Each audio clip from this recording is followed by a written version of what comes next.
leadership, we will turn the page forever on those foolish, stupid days of never-ending wars. We're rebuilding our military stronger than ever before, and we are not going to deplete it again on stupid, senseless, endless wars.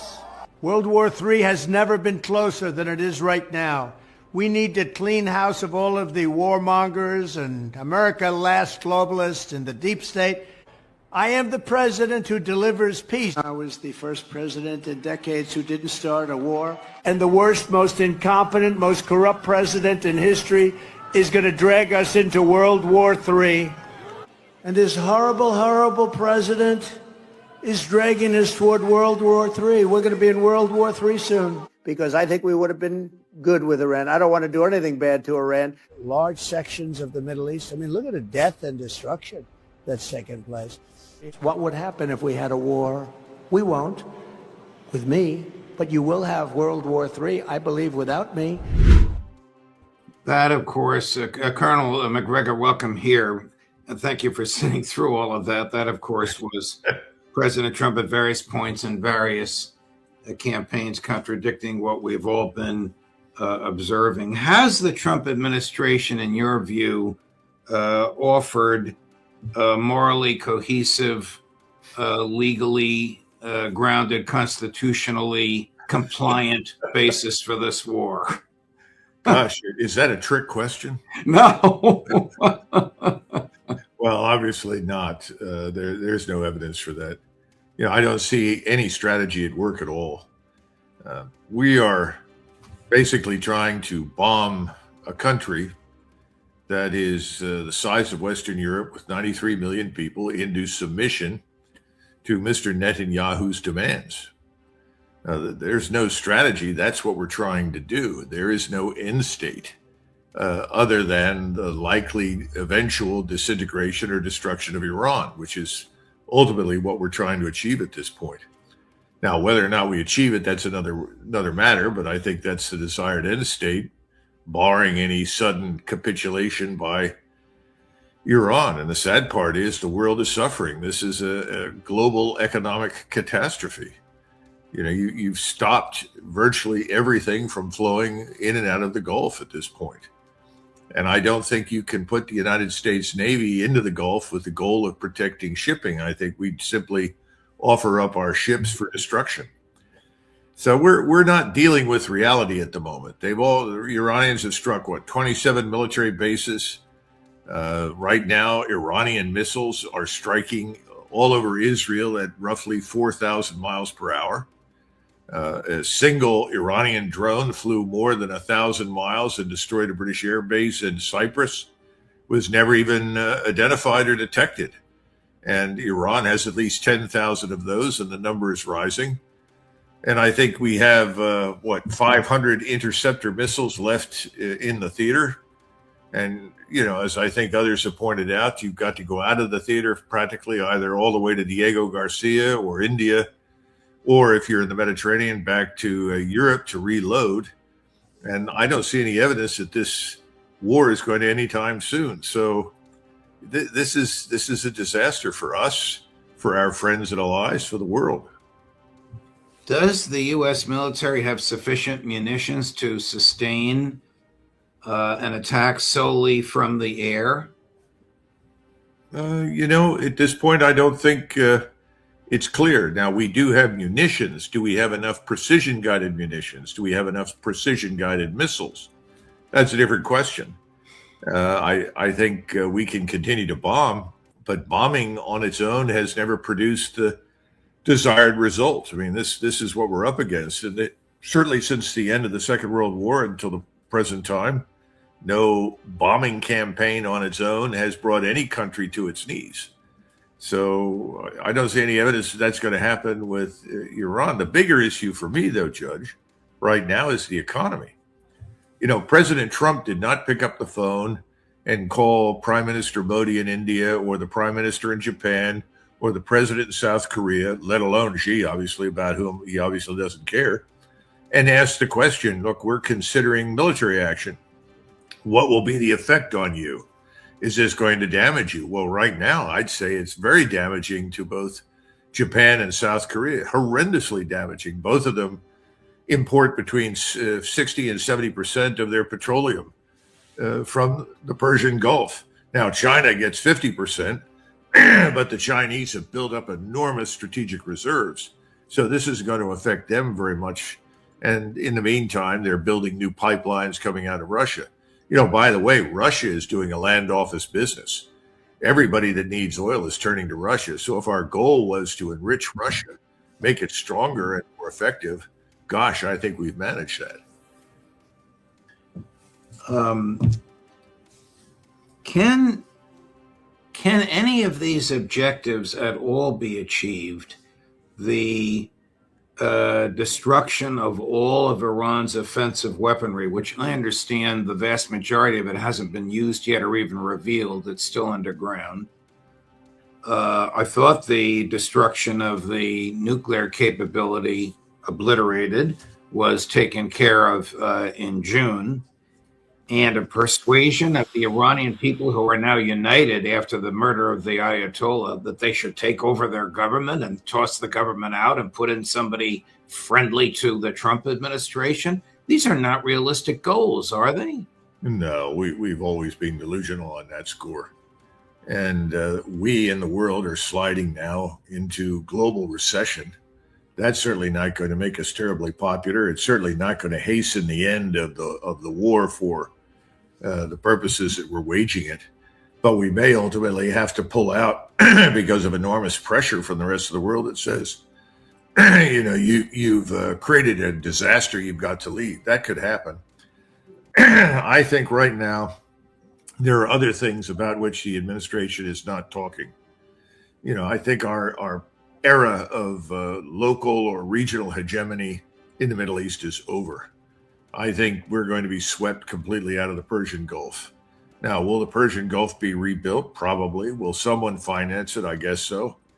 But there are going to be new rules, and we're not going to be there. I mean, why would you welcome us back in?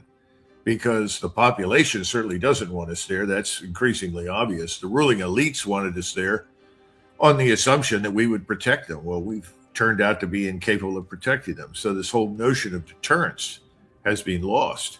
And I don't think this bombing campaign is going to restore it. So right now, this whole thing is burning down the economy. Everything that needs petroleum is absent from all the major countries in the world except ourselves. And to some extent, also in Egypt, Europe. So I don't see us achieving the real goal, which is that, we have a sort of Battleship Missouri ceremony where Trump steps up and accepts the surrender of Iran. I don't see that occurring. And I don't think the Chinese or the Russians will let that occur. What will the Chinese and Russians do if it looks as though the United States is effectively degrading the infrastructure and governmental structures in Iran? Well, China has, of the two, the greatest interest in the permanent survival of the Iranian state and nation. They're not going to welcome any attempts to break it up. The Russians won't like it either. Now, the Russians want to finish up the war in Ukraine, and I think that's their primary focus. I think the Chinese will continue to provide whatever intelligence support, whatever missiles, whatever technical support that they can. They do have some Chinese pilots on the ground who could conceivably fly Iranian aircrafts, and some of those aircraft are of Chinese manufacture. I don't think it's gotten to the point yet where that is seen as a necessity. We really haven't made a dent in this enormous missile arsenal. The missiles are continuing to land on Israel without much difficulty. And I think they're going to continue to try and hit us at sea. Now, we're pulling back and as far away as we can get to hopefully stay out of range, but we're discovering that some of these missiles have a greater range than we really anticipated. So I think right now, Moscow and Beijing are watching carefully to see where this goes. But we should be careful in the United States not to declare victory. Yes, I'm sure we have air supremacy in the northwest of the country. We may have it increasingly in other areas, But air superiority alone has not guaranteed success in war, especially when you have no ground force. And the notion of putting a ground force into the place is absurd, Judge.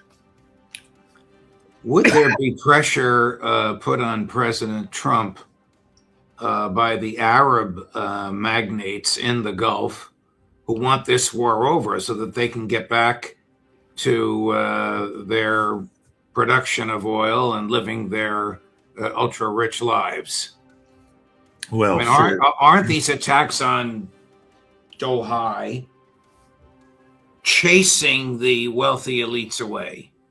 Oh, I'm sure some of them have left. I mean, that's what the Emir of Kuwait and his family did as soon as it became clear the Iraqis were on their way. So no doubt they're in London or somewhere in Switzerland. I have to understand something. For the vantage point of the general Arab populace, the ruling elites, whether they're in Riyadh or they're in the Emirates, are all seen as members of the Epstein class. Right now, the Arab populations there are not exactly cheering on us and their elites. They see us as the enemy. I think other guests have come on and told you that. I think we're finished in the region, frankly. I think when this is over, we'll be out. You know, frankly, that doesn't bother me in the least, because I think we've overstayed our welcome all over the world and should pull back as much as possible and stop participating in alliances that are guaranteed to drag us into war on the behalf of little states when we don't necessarily share their interests. So that's fine. But I don't think it's a good way for us to get out, but I think that's effectively what's going to happen. The Secretary of Defense, who calls himself the Secretary of War, says this war was dictated by God. It was really dictated by the donor class in the United States and the presidential subservience to the Prime Minister of Israel. Isn't this war about Israeli hegemony in the region? I certainly envy people that have this kind of pipeline straight to God. There aren't too many out there, and it's remarkable. But I have a feeling he's got the wrong number. And I don't think God is in any way, shape, or form involved in this process. Look, this is all about Israeli Jewish supremacy in the Middle East. And also, I would argue, Zionist billionaire supremacy in the financial world. And Mr. Netanyahu has rolled the dice with the help of President Trump, and everything is at risk right now. They've taken an enormous gamble that we can bomb these people out of business. And that removes, in the minds of the Israelis and their Zionist billionaire agents in the United States, any obstacle to total domination. I think that's a serious mistake. The rest of the region is waking up. Right now, the Mossad and CIA, and I imagine MI6, are working overtime to try and organize thousands of Kurds in northern Iraq and Syria into a force that can invade northwestern Iran. Now, think about that. That's where they're trying to mount a ground invasion. That's a catastrophe. First of all, if they try it, they're all going to be destroyed. But how does that affect Turkey? Or Turkey, as they want you to call it now. And the Turks are going to look at that, and they see the Kurdish threat to their country as existential. A Kurdistan can't exist without chunks of Iran and Iraq, not just Syria, but also Turkey. And the Turks have said it's out of the question. That's one thing on which the Turks and the Iranians can agree. This sort of thing also suggests that we're already unreasonably desperate. We're looking for a ground force. And the fact that this keeps coming up and we say that's even a possibility suggests to me that our air campaign is not nearly as effective as we're trying to convince everybody that it is. And just keep something in mind, Judge. If you tried to move forces into Saudi Arabia or through Israel into Syria or something in today's world, they'd be destroyed before they got off the boats. If they got off the boats, they'd be destroyed as they concentrated in the harbors. Now, why would this happen? Because we today are dealing with persistent surveillance from satellite-based intelligence, surveillance, and reconnaissance. You can't repeat Desert Storm. If you try to, you'll be destroyed. All the ports that we would have normally used would be targeted and eliminated. So I don't know what they're doing except grasping for straws. And remember, from the very beginning, when this started, everyone understood the only thing Iran's got to do is survive. That's what they have to do. We, on the other hand, who have made these outrageous demands on behalf of Israel, we have to conquer Iran. Literally. That's not going to happen. Colonel, twice in the last 9 months, the president has sent his real estate agent negotiators to negotiate with Iran in negotiations that were essentially a fraud, a deception, and the creation of a false sense of security. The very same thing happened in this weekend as happened in June. It was even a little bit more elaborate this time around because Secretary of State Rubio announced he was flying to Israel on Monday, as again, to create the false sense of security. My question is, how will this affect talks between the United States and Russia? What does the Kremlin think of the credibility of the United States, the Trump administration, and Trump's negotiators? I doubt seriously that anyone in Moscow or Beijing, or for that matter, anywhere today, is likely to believe very much of anything we say. And why wouldn't they?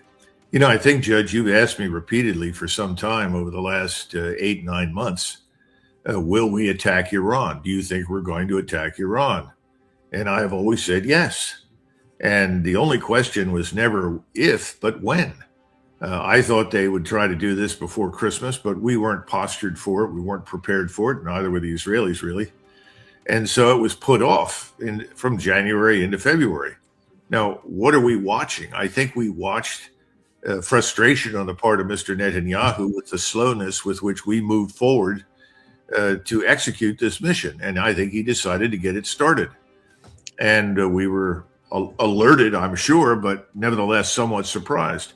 So when you listen to Mr. Rubio or Mr. Hegseth or any number of these people, you're listening to all sorts of individuals trying to come up with a rationale for why this burst on the scene so suddenly and why the Israelis went in on their own to begin with. Again, there has never been a strategy. There has never been a clear enunciation of what the purpose is other than to destroy Israel's enemies. There has been no comment on the methodology other than to say bombs and missiles. And there is no end state other than the capitulation of Iran to President Trump and Mr. Netanyahu's great will. That's it.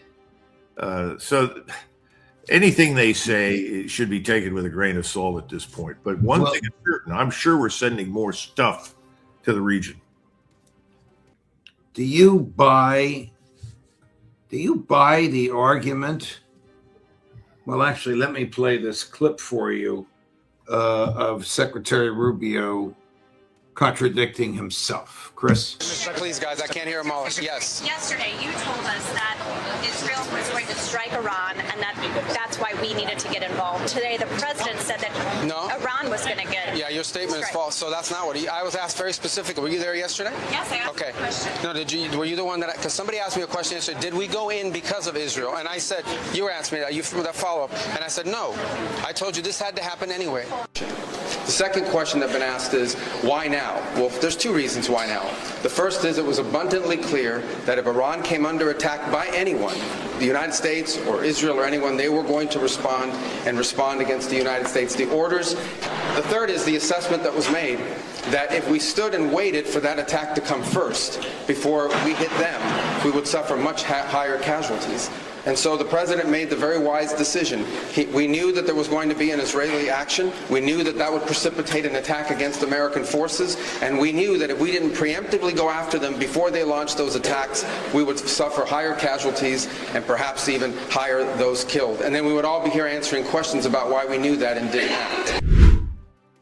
That Netanyahu called up and said, we're going in without you, so you better join us? Or do you think the whole thing was planned back at Mar-a-Lago around New Year's Eve? Well, I think the decision to bomb or to attack Iran was made quite early. I think that was understood after the 12-day war. The 12-day war was not enough to do the damage that Mr. Netanyahu required. And I'm sure in the months after that, there were many conversations, and there was always an agreement on attacking Iran. The question was when and under what conditions and circumstances. And again, I think in this particular point, you're sort of getting some of the truth. Perhaps Mr. Rubio should think about a future in disco, because I've never seen anyone dance as rapidly and effectively in answer to a question as he has. I mean, the man is really something. He can talk his way into or out of almost anything. Unfortunately, none of it has much to do with the truth. Iran was not going to preempt. Believe me, the voices that suggested that were shouted down quickly. Moscow and Beijing both advised Tehran, under no circumstances will you preempt, because to do so would sacrifice your position of advantage as the victim in the war. Now, we don't care about that. We think, well, Iran's been our problem for 47 years. Iran hasn't changed a bit in 47 years. No, Iran's changed profoundly. It's not the world's leading sponsor of terrorism. If we were really concerned about Islamic radicalism and terrorism, well, we'd look pretty closely at what happens inside Pakistan. We'd be looking right now at what's going on inside Syria under Mr. Jalani, the alumnus of ISIS and Al-Qaeda and Al-Nusra and so forth. We're not. This is entirely because the Israelis know, at least they think that they know, that the destruction of Iran opens up opportunities for them. And remember, there are still people in New York and elsewhere, as well as in Washington, looking at the oil fields. They would like to capture all those resources and harness them to our interests. At the end of the day, that's one thing that seems to have happened in Venezuela. We didn't change anything in Venezuela. Venezuela is still an independent state, except that it no longer can sell oil without our blessing. And so we're very happy to take the oil that comes out, repurpose it, and use it as we see fit. I think President Trump would like to do something similar. So would Mr. Rubio, and so would Mr. Netanyahu, to Iran. But you're not going to be able to do that. And so you've got Iran scheduled for the same kind of extinction that Russia was. We're going to break it up. It's going to fragment. It's going to be divided. We're going to do with it whatever we see fit. That's the thinking. I don't think it's going to happen. And I think the Iranians have a lot more up their sleeve. And their missiles, we have, 500 interceptors in the region. They've got at least 10,000. We're just talking about anti-missile missiles. We haven't even begun to talk about the vast numbers of ballistic missiles and so forth. This whole thing is out of control. It's going to continue to race out of control because we can't manage it, because we haven't thought it through. How, if at all, will this U.S. and Israeli attack on Iran affect the Kremlin's execution of the special military operation in Ukraine?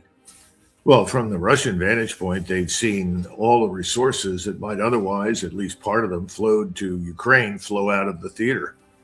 So I think they're viewing this as a tremendous opportunity. The only thing that stands in their way at this point is soggy ground, the mud season. When that's over, and I imagine that'll be in April sometime, maybe mid-April, the ground is solid. There's nothing to prevent them from moving decisively to take Odessa. And frankly, when you take Odessa and Ukraine becomes a landlocked country, the war is, for all intents and purposes, over. Now, can they still launch guerrilla warfare? Well, maybe, but then the Russians will simply follow up by marching into Kiev. And that may yet happen because they may conclude there's no alternative. We are trying to sustain that, as well as sustain this crazy bomb and air and missile campaign against Iran. We're overstretched. There's no question about it. Has the president made a bed, so to speak, that's going to be very difficult for Republicans to sleep in? I think this is so bad that within a month, instead of the great victory that his supporters are touting, people are going to be talking about the 25th Amendment, Judge. And I'm not sure that President Trump is going to be president before the year's over. I think he may well be gone. And that's not simply because of this utterly stupid and futile campaign against Iran. It's because the global impact of this, as we've been discussing. Right. The Straits of Hormuz are an economic lifeline for countries like India, and they're not the only ones. We're going to see most of the world just walk away from all of this and demand an end to it. I don't think it's something that we can sustain. Now, casualties, I don't think we know what's happened. In my experience, in my short life with casualties, is that the United States Armed Forces, the Department of War that is now, has always slow rolled casualties. We did that in World War I. We fought for 110 days. We had 1,000 dead in every battle. That's 1,000 dead every day in 110 days. Now, did we tell everybody about that? No, we slow rolled it because the population inside the United States that didn't want to go into World War I anyway was becoming very uncomfortable with the casualties that were coming back. During World War II, we lied. That was the easiest thing to do. We said that we'd inflicted terrible casualties on the Germans in the Bulge, and we were hugely successful. No, we had 200,000 casualties during the period when the Bulge was being fought in Belgium and France and Germany. The Germans, 68,000. Stop and think about that. What a difference. Did we announce that? No, we lied. We suppressed those figures for years and years and years. So I don't think we're going to get the truth about how many Americans' lives have been lost or how many have been wounded for some time. So might as well forget that. As far as Iran is concerned, I think we're over 1,000 dead in that country, and I'm sure that we plan on thousands more, and the Israelis will celebrate that to no end. But the question is, when do the Israelis, who are dealing with hundreds of missiles coming in at 4,000 miles per hour, finally stand up and say, Washington, we can't do this anymore. If you don't stop this, if you don't pull out of this, we may have to use a nuclear weapon to end this conflict. That's the greatest single danger right now. We're not going to do that. Neither will the Russians nor the Chinese. And of course, we know the Iranians don't have a nuclear weapon. That's all nonsense. It has been nonsense for a long time. The question is, what do we do when the Israelis state that? Because they are determined to absolutely eradicate everything and anything in the region that stands in the way of their absolute hegemony and absolute control. And when gas prices are up to $5 a gallon in the U.S.? Well, I would hope that someone in the United States will raise some questions. But frankly, the Israelis don't care about that, Judge. The Israelis are about Israel's long-term interests, and their Zionist billionaires are going to stick with them to the bitter end because they are preeminently Israeli, whether or not they're American citizens. Colonel Macgregor, thank you very much.